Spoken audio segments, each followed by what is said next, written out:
Bismillahirrahmanirrahim. Assalamualaikum warahmatullahi wabarakatuh. Perkenalkan, nama saya Iraida Fatmawati.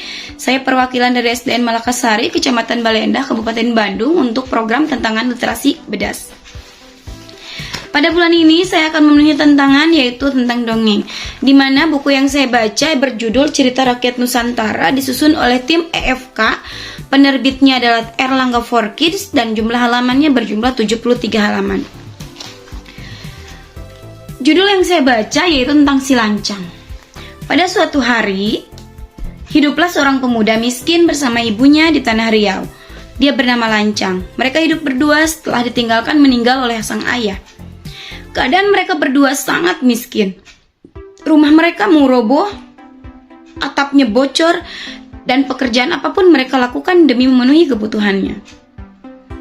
Suatu ketika, si Lancang berpikir, dia tidak mau hidupnya selalu seperti ini. Hidup susah, hidup dalam kemiskinan. Terbersitlah dalam benaknya untuk pergi merantau, mencari pekerjaan yang jauh lebih baik. Kemudian Lancang memberanikan diri untuk memohon izin kepada sang ibu. Tetapi ibu Lancang tidak mengizinkan. Karena kata ibunya, aku ini sudah tua. Kalau kamu meninggalkanku, aku dengan siapa hidup di sini? Tapi dengan penuh keyakinan Lancang selalu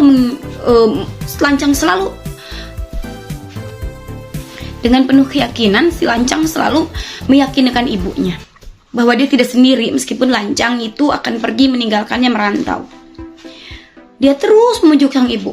Ibu, izinkan aku untuk merantau. Aku tidak ingin kita hidup selalu seperti ini, hidup kesusahan, kata Lancang. Karena rayuan sang anak, akhirnya sang ibu luluh juga hatinya. Kata ibu, baiklah Lancang, aku akan mengizinkanmu pergi merantau, tapi dengan syarat. Syaratnya apa, wahai ibuku? Jawab Lancang. Syaratnya itu yang pertama, kamu tidak boleh melupakanku. Yang kedua, kamu tidak boleh melupakan tanah kelahiranmu. Baiklah, Lancang setuju. Setelah akhirnya Lancang diizinkan untuk pergi merantau oleh sang ibu, Lancang mencium kaki sang ibu, kemudian Lancang pergi meninggalkan sang ibu.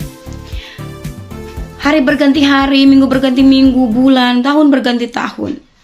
Lancang belum pernah pulang. Bahkan kabar dari Lancang pun tak ibu dengar. Lancang pergi, tidak ada kabar lagi. Ibunya selalu merindukannya. Tiba pada suatu saat, terdengar akan ada seorang saudagar kaya yang akan datang ke tempat mereka tinggal, ke daerah mereka tinggal. Kemudian tersebarlah kabar tersebut bahwa saudagar kaya itu adalah Lancang. Iya, Lancang telah menjadi seorang saudagar sukses. Dia telah menjadi seorang yang kaya. Kemudian dia juga mempunyai perahu yang sangat mewah. Bahkan dia mempunyai 7 orang istri yang cantik-cantik yang datang dari keluarga yang kaya raya. Lancang dan istri-istrinya sampailah di tempat itu.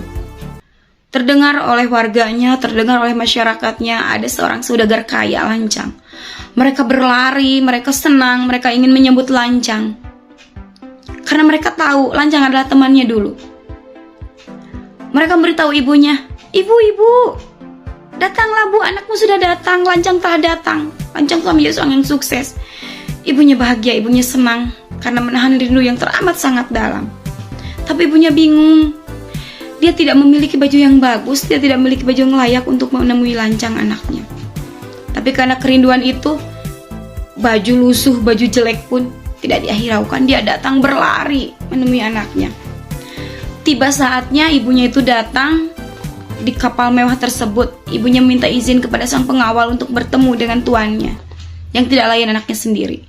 Kata ibunya, wahai pengawal, aku ingin bertemu dengan tuanmu.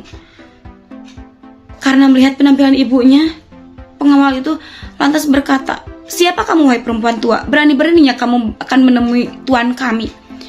Ibunya berkata, aku ini adalah ibunya, aku ini ibu Lancang, katanya. Kemudian tentu saja pengawal itu tidak percaya karena melihat penampilan sang ibu tua tersebut. Terdengar keributan oleh Lancang dan istrinya dari dalam. Kemudian mereka keluar.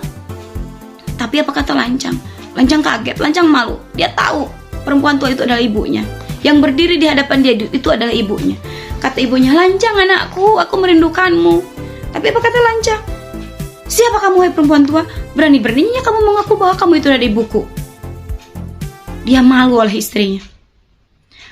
Ibunya lantas menangis. Usir dia pengawal, dia bukan ibuku. Aku tidak mengenal siapa perempuan tua itu. Kemudian pengawal itu mengusirnya. Dengan perasaan sedih, dengan menangis terurai air mata, ibu tersebut lantas pulang, meninggalkan perahu tersebut, meninggalkan kerumunan masyarakat tersebut.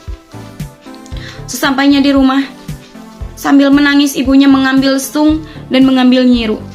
Digoyang-goyangkannya lesung tersebut, dan nyiru tersebut dilanjat-lanjatkannya.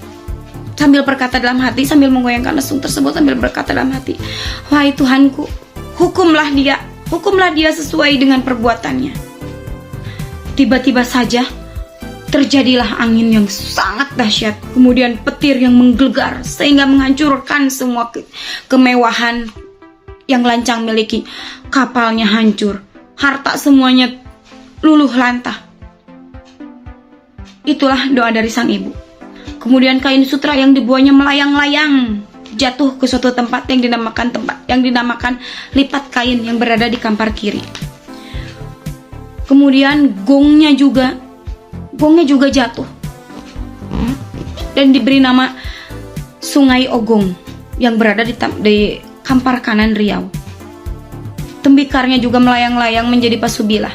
Sedangkan tiang bendera kapal Lancang terlempar ke sebuah danau, dan akhirnya danau tersebut diberi nama Danau Silancang. Itulah kisah tentang Silancang. Hikmah dari kisah tersebut adalah yang pertama, kita jangan melupakan amanat orang tua, apalagi sampai melupakan orang tua kita sendiri. Perlakukanlah orang tua kita dengan sebaik-baiknya. Demikian yang dapat saya sampaikan. Terima kasih. Wassalamualaikum warahmatullahi wabarakatuh.